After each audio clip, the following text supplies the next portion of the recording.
Bueno, egunon guztioi, ongi etorri eta eskerrik asko bigarren Pescantabriko topaketara etortzearen.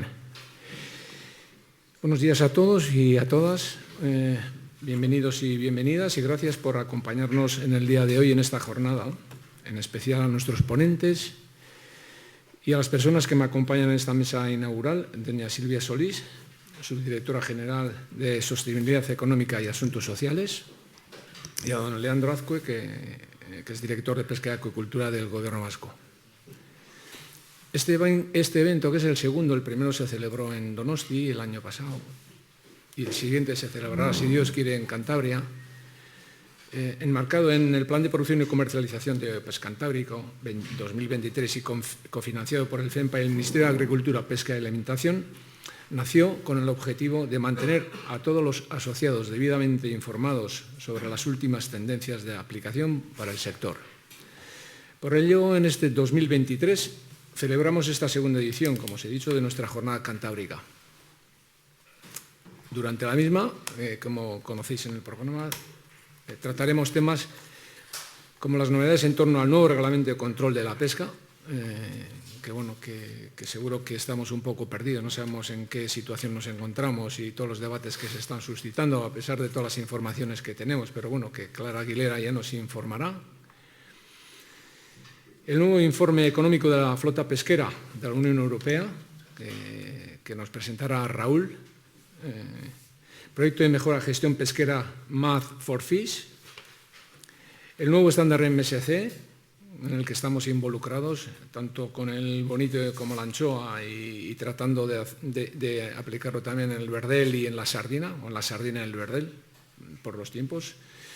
Y un ejemplo de mejora de comunicación y digitalización de la flota pesquera implantada esta acción por parte de la Organización de Productores de Vizcaya o Pescaya.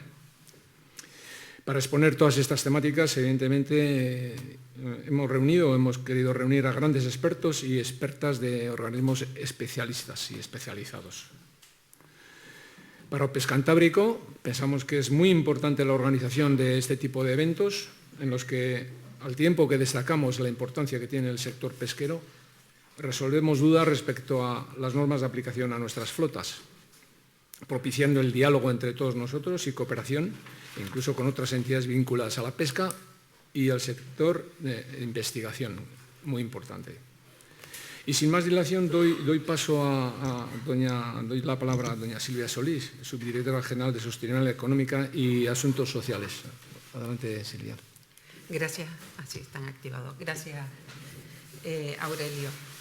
Y sobre todo gracias a la organización por haber contado una vez más con la Secretaría General de Pesca. Tengo que disculpar la participación de la secretaria y de Ignacio Gandarias, del director general de Ordenación Pesquera, porque estamos en un momento muy complicado de agendas, pero bueno, por otro lado me han dado la oportunidad de poderme presentar a ustedes, porque si bien trabajo directamente con Ignacio Gandarias en la Secretaría General de Pesca, las actividades de mi subdirección influyen muy directamente en el sector, pero no estamos tan relacionadas con el sector, y yo creo que es importante el que hablemos con ustedes y para mí lo interpreto como una oportunidad el poder estar con todos. Sobre todo en este contexto, donde además las ponencias que se van a dar aquí son muy importantes para política pesquera en general y también para decisiones que se toman en mi propia subdirección general. Por ello, bueno, pues estaré muy atenta a todo lo que se pueda debatir y establecer aquí. Sin embargo, quería aprovechar la ocasión que tengo de estar aquí con todos ustedes para hablar intentaré no enrollarme, decirlo muy rápido, pero quería aprovechar la ocasión para presentarles en realidad y hablar de lo que es el informe de flota, porque vamos a hablar, hay una ponencia que habla del informe económico de la flota pesquera. Todos ustedes habrán oído y habrán tenido algún contacto con lo que tiene que ver el que un buque esté en un segmento en equilibrio o un buque esté en un segmento en desequilibrio. ¿Y cómo llegamos a esa situación de que un buque pueda estar en segmentos en equilibrios y desequilibrios? Eso es un trabajo que hacemos anualmente, pero además por mandato de la propia Comisión, en el reglamento de la PPC ya se recoge esa obligación de todos los Estados miembros del hacer un informe de la situación de capacidad de la flota pesquera respecto a las pesquerías, a las posibilidades de pesca que tenemos. Ese informe se hace anualmente. Se cuelga en la página web del Ministerio. Queremos avanzar un poquito más y bueno, creo que vamos a avanzar un poco más en dos aspectos. Por un lado, en principio lo primero que se hace es segmentar la flota. Para ello, la propia Comisión marca unas directrices de cómo hay que segmentar la flota. Se divide por esloras, se agrupan por esloras, se agrupan por pesquerías y se agrupa también por modalidades de pesca. Entonces, por artes de pesca. Con ello organizamos toda nuestra flota, el registro de la flota lo organizamos completo y vamos colocando en distintos segmentos a la flota. Nos podemos encontrar con situaciones que muchas veces has sorprendido porque te puedes encontrar que barcos del mismo censo estén colocados en segmentos diferentes y eso ocurre en situaciones como por ejemplo con el cerco. En el cerco nos encontramos con que un número pequeño de buques, su pesquería mayoritaria es de anzuelo, que son los que están yendo al bonito. Y entonces, pues al final, cuando tú lo colocas en un segmento, lo colocas en función de su pesquería mayoritaria.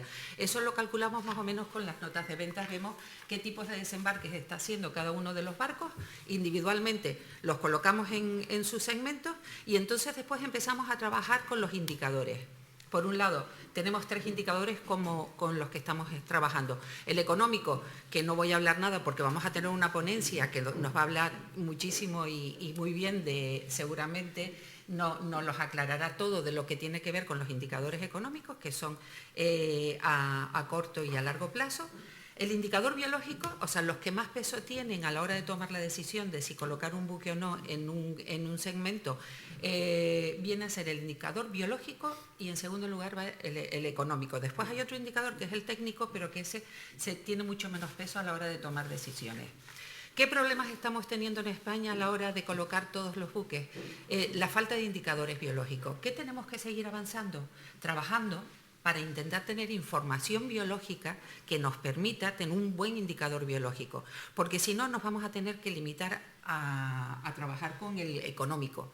Y bueno, y se dan situaciones que bueno, pues por el indicador económico, pesquerías que podríamos ayudarlas a que siguieran invirtiendo para poder avanzar, porque el biológico en teoría está muy bien, pero no lo tenemos, pues están en desequilibrio y no pueden hacer inversiones en modernización.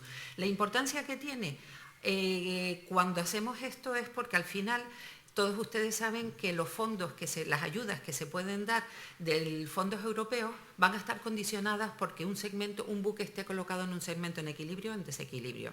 Todas las inversiones en modernización, además es lógico, las inversiones de cambio de motor o de modernización tienen que ser en buques que estén en segmentos en equilibrio y cuando estamos hablando de una posibilidad de un plan de desguaces o paralización definitiva, ya tendríamos que solo en principio, bueno, inicialmente en principio solo es posible en segmentos en equilibrio. Después la cosa ha avanzado un poco. Bueno, ligado a lo que es el informe de pesca, tenemos el informe de la flota pesquera, tenemos que acompañarlo de un plan de acción. Y aquí es donde entran todas el sector y las comunidades autónomas, porque en ese plan de acción lo que tenemos que recoger son las medidas que queremos poner en marcha precisamente para revertir la situación de desequilibrio de determinados segmentos, para que de esa forma puedan acogerse esos buques a ayudas. Dentro de los planes de acción se incluyen acciones como puede ser, pues el plan de acción lo que se pretende es que esa pesquería mejore. ¿Qué podemos hacer? Pues distintos tipos de paradas, que pueden ser paradas temporales, paradas definitivas, podemos meter también vedas y acciones que en general lo que van es dirigidas a mejorar la situación biológica de esa pesquería. Sí que es cierto que la comisión se ha dado cuenta de que, bueno, de que hay situaciones que hay que solucionarlas de alguna forma, y yo creo que podemos seguir avanzando ahí, porque con las últimas directrices de ayudas de Estado se está permitiendo la posibilidad de que en determinadas situaciones económicas o biológicas se pueda recurrir a paradas definitivas pero con ayudas de Estado. Ayudas de Estado significa que la comisión interviene siempre y tiene que dar el visto bueno. El resto de condicionantes tienen que cumplir los mismos que exige el FEMPA. Otra de las cosas que no les había, que me olvidé de contarles es que en el informe de flota lo que tenemos en cuenta son los buques activos, y se considera buque activo aquel que tiene que tener como mínimo en el año N-2, que ese es otro de los problemas que tiene el informe de flota y que siempre se le ha achacado, que estamos trabajando con informes sobre una actividad de hace 2 años. En el año 2023 ya sacamos el informe, pero con datos del 2021. Ese decalaje de la información condiciona, pero sí, también es cierto que cuando tomamos decisiones sobre cómo colocar un segmento en situación en equilibrio o en desequilibrio, o cómo catalogarlo, tenemos en cuenta la evolución. O sea, no tomamos decisiones sobre el comportamiento de ese segmento en un año, sino la evolución que ha tenido a lo largo del tiempo y las previsiones que tenemos, o el plan de acción anterior, porque los planes de acción suelen ser de 3 años. Entonces, pues eso nos lleva un poco a tomar esa decisión sobre cómo trabajar. La idea que tenemos es, vamos a presentar el informe de flota a las comunidades autónomas el día 29 de este mes, o sea, ya el 31 ya se lo enviaremos a la comisión, y el plan de acción lo tenemos que definirlo. Todavía tenemos que definir qué es lo que queremos hacer para solucionarlo. Y es un momento de debate y de participación. Nosotros hablamos normalmente directamente con las comunidades autónomas y ustedes hablan con nosotros y con las comunidades autónomas. Pero claro, es la administración más próxima y con las que tienen que hablar para posicionarse y decir lo que necesita el sector. Entonces, bueno, no quiero ocupar más tiempo. A mí solo me ha tocado inauguración y siento haberme alargado tanto, pero es que yo creo que lo último que voy a decir, otra de las ideas que tenemos es, estamos valorando la posibilidad de colgar en la página web del Ministerio la situación de todos los buques identificados por su NIC nada más, pero la situación de todos los buques, en qué segmento han quedado encuadrados, y su situación de equilibrio o desequilibrio, porque sí que es cierto que en muchas ocasiones se han quejado los armadores que no saben dónde están. Las comunidades autónomas tienen esa información de todas formas, ¿eh? Cada vez que sale el informe de flota, nosotros trasladamos a cada comunidad autónoma el listado de buques con la situación de cada uno de ellos. O sea, el primer recurso es la comunidad autónoma, pero queremos abrirlo un poquito más y se está valorando esa posibilidad. Y nada más, muchas gracias. Muchas gracias, Silvia. Ya lo has dicho tú, no estaba previsto esto. Este tema seguro que merecía un debate y una ponencia ad hoc, no solamente de media hora ni de 1 hora, sino un debate más profundo para saber un poco las realidades del sector y qué tipo de flotas hay, y seguramente eso necesita más diálogo, más estar con el sector, que hay distintas flotas, cada sitio es diferente, etcétera, etcétera. Y yo creo que es un tema muy, muy, muy, muy importante. Yo creo que la flota en general, digo, Silvia, no se encuentra a gusto con ese estudio que hacéis, ese equilibrio de flota, porque nosotros conocemos, estamos en el día a día con el sector y sabemos qué rentabilidades, qué esperanzas tienen, etcétera, etcétera, y vemos que hay una distorsión, no hay ni incluso un acercamiento. Entonces, bueno, seguro que con diálogo y encuentros podremos profundizar en este asunto y dar con la clave que ve el sector, que es diferente a lo que ve la Secretaría General. Pero muchas gracias, evidentemente, por tus aclaraciones y por acompañarnos en el día de hoy. A continuación, y para dar por inaugurada oficialmente, le doy la palabra al director de Pesca y Acuicultura del Gobierno Vasco, don Leandro Azcue. Muy bien. Leandro.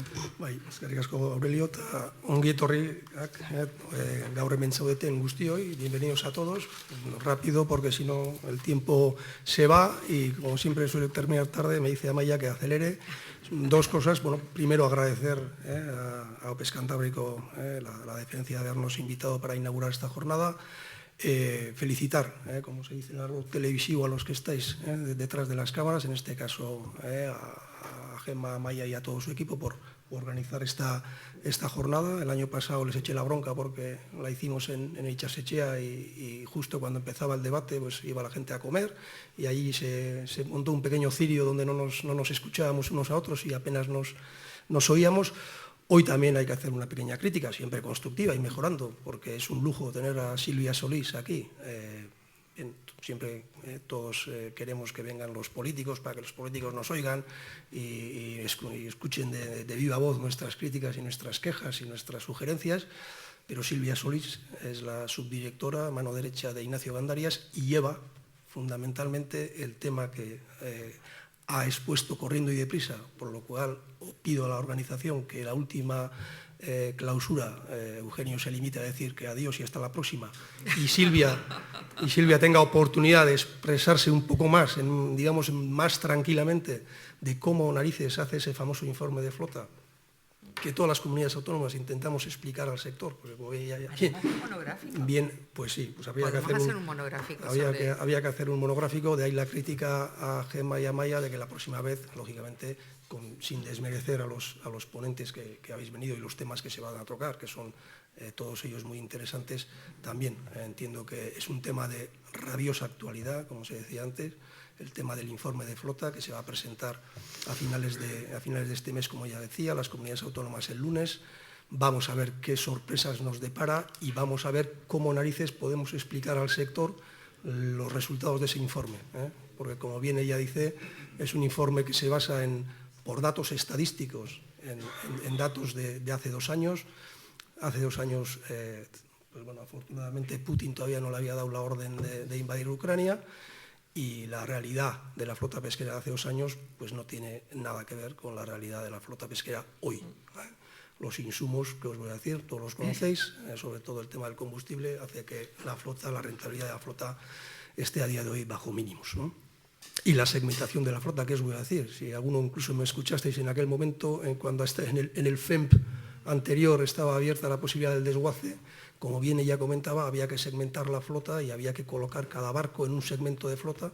Por poner un ejemplo, en el caso del cerco, pues el penúltimo informe, el último ya afortunadamente se corrigió, pero el penúltimo informe de flota, antes de que se eliminara la posibilidad de la paralización definitiva, en el penúltimo informe de flota se establecía que la flota de cerco de menos de 18 metros no era desguazable, la flota de cerco de entre 18 y 24 metros sí era desguazable y la flota de cerco mayor de 24 metros no era desguazable. Con lo cual, explicarme a mí cómo carajo luego llego yo a un puerto y le explico a un armador que tiene un barco de 17,90 que pesca el cerco y no es desguazable, y en cambio otro armador que tiene un barco de 18,50 sí es desguazable. Lo reclamé, lo insistí, hablé con el ministerio, yo creo que con el ministro, con todo el mundo, pero no había manera. Digo, no, acérquese usted conmigo, venga usted al puerto, porque a mí no me van a creer, pero usted, como es ministro, pues igual, lógicamente, le creen, pero usted explique los resultados de ese informe de flota, digamos, tan pintorescos, ¿no? Entonces, la verdad es que es un tema que siempre lo hemos comentado, conocen cuál es nuestra postura, la postura del Gobierno vasco, muy crítica con la metodología del informe de flota, pero no solo con la metodología, sino con el planteamiento de un informe de flota. Nosotros entendemos que el informe de flota tiene que ser un instrumento de una planificación de la flota española en los 7 años que duran los fondos europeos. Por desgracia, a nadie nos gusta que la flota desaparezca, vaya por delante eso, pero si hay una situación complicada en el sector de la pesca, hay que tomar decisiones, por muy dolorosas que sean, y esas decisiones tienen que estar en el marco de una planificación. Y si afortunadamente tenemos financiación europea para 7 años, vamos a hacer un ejercicio de de prospectiva y vamos a hacer un ejercicio de intentar colocarnos todos en el año 2029-2030 y pensar qué flota pesquera, qué segmentos de flota pesquera queremos en el año 2030. Y en base a eso, hacer, ¿por qué no?, una planificación y una reducción progresiva de flota para que la flota que quede sea realmente rentable y los trabajadores y los pescadores de esa flota de alguna manera tengan unas condiciones de vida y económicas dignas. Y utilicemos el fondo, utilicemos la financiación europea para llegar a esa solución. Y no en base a un informe que todos los años va a dar unos resultados, que un año puede dar un resultado de 4, el año que viene 6, y el año que viene 2, y el año que viene 33. Eso, desde un punto de vista logístico, es complicado de explicar al sector, y yo creo que el sector también, los empresarios, los armadores, también tienen que tener una estabilidad y tienen que tener una previsión de cuál puede ser el futuro de su actividad a medio plazo. Pero, en fin, como comentaba Aurelio, nos enrollamos, Amaya ya me está mirando muy mal, con lo cual, pues sin más, agradecer a todos que hayáis venido, disfrutar de las ponencias, porque la verdad es que son temáticas muy, muy interesantes, y disfrutar luego también, porque bueno, para los que sois de fuera, hoy se celebra en Bermeo la Arrantza Soca, es una feria que se celebra todos los años, empieza el tercer viernes del mes de mayo, una feria centrada fundamentalmente en el producto, pero no solo en el producto, sino que bueno, se complementa con actividades diversas, como visitas a Lonja, visitas con el Legaluse a lo que es San Juan de Gales de Lugache, etcétera. Y bueno, yo creo que es un buen momento, además de que estéis aquí, pues bueno, aprovechar la mañana para trabajar, que todavía es viernes, pero bueno, por la tarde, si podéis disfrutar de Bermeo, pues estará muy bien y lo pasaréis muy bien. Sin más, queda inaugurada la jornada, damos paso a la primera ponencia.